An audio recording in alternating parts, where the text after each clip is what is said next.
আসসালামু আলাইকুম রাহমাতুল্লাহ। আশা করি সকলে ভালো আছেন। আমার বিজনেস স্টোরিতে সকলকে স্বাগতম। আজকে ব্যবসার ক্ষেত্রে ৫ টি বিষয় তুলে ধরবো। যে ৫ টি ব্যবসা আপনি গ্রামে বসে খুব সহজেই করতে পারবেন। আর এই ব্যবসা ৫ টি খুবই লাভজনক ব্যবসা, যা আপনার আয় রোজগার বৃদ্ধির ক্ষেত্রে অনেক সহায়ক হতে পারে।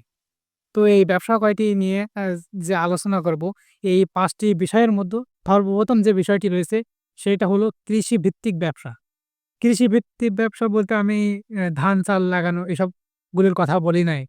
বিশেষ করে ফল বা সবজি চাষ, এই ব্যবসাগুলো আ অনেকটা গুরুত্বপূর্ণ বা ভালো মাধ্যম হিসেবে বিবেচিত। আপনি যদি আ আপনার এলাকা থেকে বা গ্রাম্য অঞ্চলে তো এগুলো বেশিরভাগ হয়ে থাকে। সেক্ষেত্রে এই ব্যবসার সুযোগ সুবিধাটা অনেকটা ভালো। এর বেচাকেনা ও চাহিদাও অনেকটা বেশি থাকে।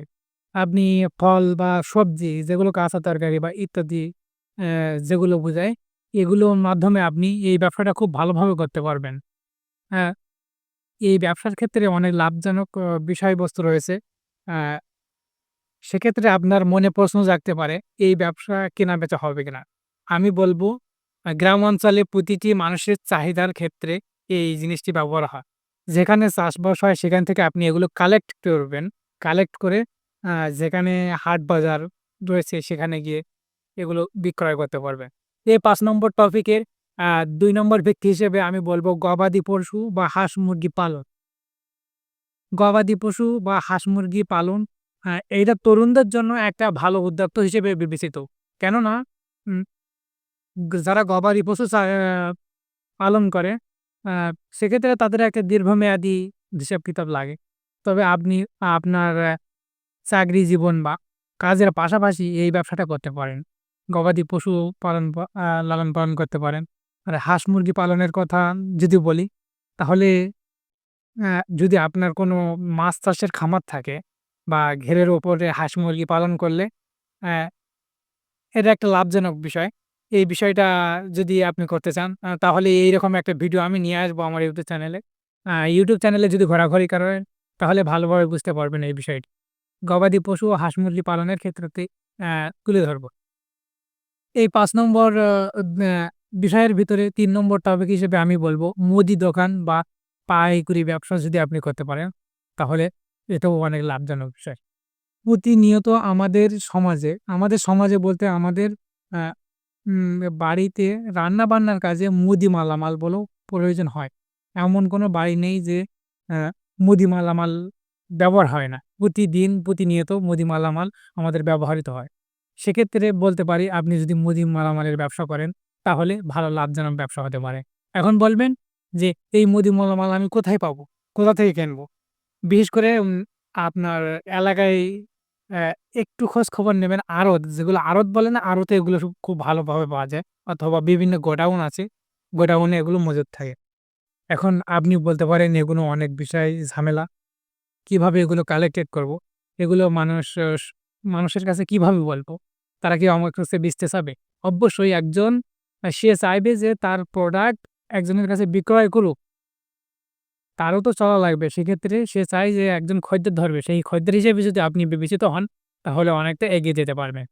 এক্ষেত্রে উম আ ভয়ভীতি পাওয়ার কোনো কারণ নেই। কারণ আপনি যদি ব্যবসা করতে চান, তাহলে আপনাকে সেলার হিসেবে করতে তারা নিয়োগ দিতে প্রস্তুত থাকবে। কেননা তারাও চায় একটা জিনিস বিক্রয় করার জন্য। সেক্ষেত্রে কার মাধ্যমে বিক্রয় করবে? যদি আপনার কাছে বিক্রয় করতে পারে, সেটা আপনার জন্য অনেকটা বেস্ট পয়েন্ট হিসেবে চলতে হবে। এই ৩ টে বিষয়ে অ্যা ভালোভাবে খেয়াল রাখতে হবে। তবে সেক্ষেত্রে আমি বলেছি যে ৫ টি বিষয়ে কথা বলবি। মোট ৫ টি বিষয়ে কথা বলব গ্রামে বিজনেস করার জন্য। আ গ্রামে ব্যবসা করার ক্ষেত্রে হস্তশিল্প বা কুটির শিল্পর একটা আ দারুণ পয়েন্ট রয়েছে। যেমন হাতের কাজের সামগ্রী, যেমন পাটের ব্যাগ, মাটির পণ্য বা বাঁশের তৈরি জিনিসপত্র তৈরি ও বিক্রয়ের ক্ষেত্রে কিন্তু অনেকটা গুরুত্বপূর্ণ। এগুলিকে বলা হয় হস্তশিল্পী বা কুটির শিল্প। আমরা দেখি আমাদের গ্রামেও অনেকেই বাঁশের ঝাঁকা, উম ঝুড়ি ইত্যাদি এগুলো তৈরি করে বিক্রয় করে। এক্ষেত্রে আপনার যদি হাতের দক্ষতা থেকে থাকে, তাহলে আপনি এই ব্যবসাগুলো করতে পারেন, অথবা আ যারা এই কাজগুলো তৈরি করতে পারে তাদের থেকে কালেক্ট করে আপনি এগুলো পরবর্তীতে বাজারে ভালো দামে বিক্রয় করতে পারে। এক্ষেত্রে এই বিষয়টা খেয়াল রাখতে হবে। তবে আ মাটির তৈরি অনেক জিনিসপত্র দেখি আমাদের দিকে বিক্রয় হয়। যেমন আ এই প্রতিনিয়ত আমি দেখছি অনেক মসজিদে মাটির তৈরি আ মাটির তৈরি আরকি এমন একটা মাইশা জাতীয় রয়েছে যেগুলো গোলক তৈরির কাজে ব্যবহার হচ্ছে। প্রতিনিয়ত আ নতুন জিনিস তৈরি হচ্ছে কিন্তু সেগুলো কিন্তু বিক্রয় হচ্ছে। বিক্রয়ের ক্ষেত্রে মানুষের প্রয়োজন এমন একটা জিনিস তৈরি করবেন যেটা মানুষের কাজে লাগতে পারে। তাহলে অবশ্যই মানুষ আপনার থেকে কিনবে। আমরা সর্বদা একটা ভয়ে থাকি যে মানুষ আমাদের থেকে কিনবে কিনা। কিন্তু আপনার জিনিস যদি কোনো কাজের হয় বা মূল্যবান হয়, অবশ্যই সেই জিনিসটা কিনবে অথবা কেনার মানুষ থাকবেও। এক্ষেত্রে ভয়ভীতি পাবার কোনো কারণ নেই। এই গ্রামে ৫ টা বিষয়ের মধ্য ৫ নম্বর যে বিষয়টি রয়েছে, ৫ নম্বর বিষয়টি আমি বলব ফাস্ট ফুড বা নাস্তার দোকান। আ আমাদের গ্রামে গ্রাম অঞ্চল থাকার সত্ত্বেও অনেক সময় অনেকেই একটু দূরে কাজে বাইর হয়। সেক্ষেত্রে আমি দেখেছি তাদের নাস্তা প্রয়োজন হয় বা সকালের ভাত খাওয়ার ইত্যাদি এগুলো প্রয়োজন হয়। তবে আপনি যদি কোনো মোড়ের মাথায় বা নির্দিষ্ট আ জায়গা হিসেবে একটা দোকান দিতে পারেন বা একটা ঠেলাগাড়ির মতো একবারে সেখানে খাবার বিক্রয় করতে পারেন। ফাস্ট ফুড বা যেগুলো সকালের নাস্তা নিতে পারেন। সেক্ষেত্রে আপনার লাভজনক হওয়ার আশঙ্কা অনেকটা বেশি থাকবে। এক্ষেত্রে ৫ নম্বর পয়েন্টটা অনেকটা গুরুত্বপূর্ণ। এজন্য এই বিষয়টা খেয়াল রাখতে হবে। তবে আমি মনে করব যদি আপনি লজ্জাজনক হন বা এই ৫ টি বিষয় যদি ভালো কনফিউজ হয়ে যান যে আপনি কোনটা আপনার জন্য পারফেক্ট বা বেছে নেবেন, তাহলে আমি সর্বপ্রথম আপনাকে উপদেশ দেব, আপনি ছোট পুঁজি দিয়ে শুরু করুন। আর এই ব্যবসা কিন্তু অল্প পুঁজির ব্যবসা। আপনি অল্প টাকা দিয়ে শুরু করতে পারবেন।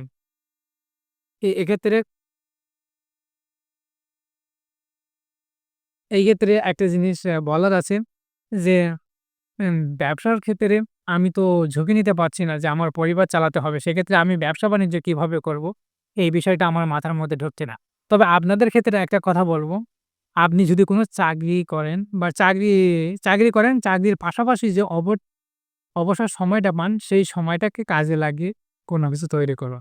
অ্যা অথবা আপনি অ্যা কাঁচা বাজার থেকে বিভিন্ন তৈরি উপাদানগুলো ক্রয় করে সেগুলো বিক্রয়ের জন্য একটা আ সুন্দর প্রোডাক্ট হিসেবে বিবেচিত করতে পারেন। এক্ষেত্রে আপনার ব্যবসাটা দীর্ঘমেয়াদী ও সফল হওয়ার সম্ভাবনা অনেকটা বেশি থাকবে। তবে এই ৫ টি বিষয়ের ভিতরে কিন্তু আপনি গ্রামের ব্যবসার ক্ষেত্রে যেকোনো একটা বেছে নিতে পারেন। তবে ব্যবসা করার ক্ষেত্রে আপনার ভয়ভীতি বা লজ্জাজনক বিষয় অনেকটা আগলে ধরবে। এক্ষেত্রে আপনাকে বলব আপনি নিজের উপর ভরসা রেখে ব্যবসা শুরু করতে পারেন। তাহলে অনেক দূরে এগিয়ে যেতে পারবেন। আর উম সর্বকথা বলতে গেলে আমি যে বলছিলাম ফল বা সবজি চাষ করেও কিন্তু আপনি ভালো টাকা পরিমাণ আর্নিং করতে পারবেন। এক্ষেত্রে সবজি চাষের ক্ষেত্রে আ এখন আমি দেখেছি গ্রাম অঞ্চলে প্রতিটি ঘেরের ভেড়িতে আরকি যেগুলোকে মাছ চাষ করে সেখানে তারা সবজি লাগিয়ে ভালো পরিমাণ একটা জেনারেট করতে পারছে। তবে এই ব্যবসার ক্ষেত্রে প্রতিদিনের লাভ প্রতিদিন বাহির হবে এমনটা কোনো কথা না। ব্যবসা মানে লাভ ও লস। কিন্তু ব্যবসায় আপনার নিজের স্বপ্নকে বাস্তবায়ন করতে পারবেন। এক্ষেত্রে আজকে এই যে ৫ টি বিষয় আলোচনা করলাম, এই বিষয় কয়টি আপনি গুরুত্ব সহকারে দেখার চিন্তা ভাবনা করবেন। আর এ এই ভিডিওটি করছি মূলত এই ভিডিওটা বা এডিটিং বা সফটওয়্যারের ক্ষেত্রে ভিউজ বেশি পাওয়ার ক্ষেত্রে এমন কোনো বিষয় নয়। এটা একটা তথ্যমূলক বা আ প্রশিক্ষণমূলক ভিডিও। এজন্য বেশ এই ভিডিওটা কাটাকাটি হবে না।